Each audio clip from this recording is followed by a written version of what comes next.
যে বাগদাদের একজন মুয়াজ্জিন, তার নাম ছিল সালেহ। বলেন কি নাম ছিল? সালেহ।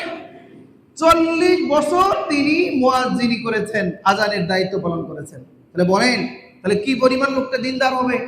তার দিনদারি সম্পর্কে সমাজের মধ্যে সবার কাছে সমাদৃত ছিল, সবার কাছে প্রসিদ্ধ ছিল। কিন্তু দেখেন যে মানুষ যতক্ষণ পর্যন্ত মৃত্যুবরণ করে নাই, ততক্ষণ পর্যন্ত বোঝা যাবে না ওই লোকটা বেঈমান হয়ে মারা যাবে নাকি ইমানদার হয়ে। বলেন নিশ্চিত কেউ হতে পারবে? কেউ বলতে পারবে না। একজন মুয়াজ্জিন, সে মানুষকে 5 বার আল্লাহর দিকে ডাকে। এই মানুষটা মসজিদের পাশে একজন খ্রিস্টান মহিলা ছিল, সুন্দরী রমণী, তার এখনো বিবাহ হয় নাই। এই সুন্দরী মেয়ের প্রতি তার দৃষ্টি পড়ছে।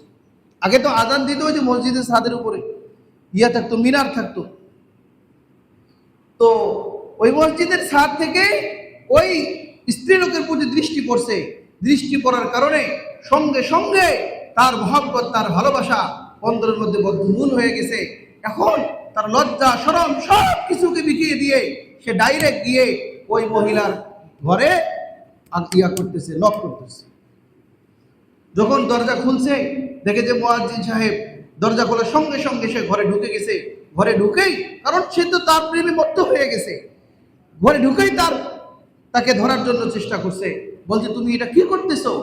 আমি তোমাকে ভোগ করব। বলে তুমি যদি আমাকে বাধা দাও, আমি তোমাকে হত্যা করব। বলেন কে বলতেছে? মুয়াজ্জিন বলতেছে। সে বুঝছে যে সে পাগল হয়ে গেছে। তখন বলল যে তুমি তো মুসলিম, তুমি তো আমানতদার, তুমি তো এই কাজ করতে পারো না। তবে আমি যেহেতু খ্রিস্টান, তুমি যদি আমাকে ভোগ করতে চাও তাহলে কয়েকটা শর্ত আছে। 1 নম্বর শর্ত হলো তোমাকে খ্রিস্টান হয়ে যাইতে হবে। বলে আমি খ্রিস্টান হয়ে গেলাম। নাউযু বিল্লাহি মিন যালিকা। বলল যে এই শুকরের গোশত আছে, এই শুকরের গোশত তোমাকে খেতে হবে। বলে আমি তাও রাজি। এরপরে বলল যে মদ রাখা আছে, এই মদ তোমাকে পান করতে হবে। সে মদ খাইতেও রাজি। সব শর্ত পূরণ করছে। সব শর্ত পূরণ করে এখন তো তার কাছে যাবে। তো বলতেছে যে তুমি তো মনে প্রাণে আসলে ইমানদার আছো নাকি তুমি বেঈমান হয়ে গেছো সেটা আমি জানি না। সুতরাং আমার বাবা আসুক। আমার বাবা বাহিরে গেছে, বাবা আসলে তোমার সাথে আমার বিবাহ করিয়ে, কারণ তুমিও খ্রিস্টান হয়েছো, আমি খ্রিস্টান হয়েছি। এখন জনসম্মুখে সবার সামনে বিবাহ করিয়ে দিবে, এরপরে তুমি আমাকে ভোগ করতে পারবে। এই কথা বলে মহিলা অন্য ঘরে গিয়ে দরজা আটকাই দিছে আর বলছে তুমি ঘরের ছাদের উপর অপেক্ষা করো। ঘর তো থাকতে পারবে না, যেহেতু অন্যের ঘর। বাবা আসুক, তারপরে তুমি ভিতরে আসবা। যে ছাদে অপেক্ষা করো, তার বাবা এখনো আসেই নাই। আসার পূর্বে ওই ছাদ থেকে পড়ে ওই লোকটা মারা গেছে। পাগল ছিল, মাতাল হয়ে গেছে। খাসিরাত দুনিয়া ওয়াল আখিরা, দুনিয়া পরকাল দুইটাই বরবাদ হয়ে গেছে।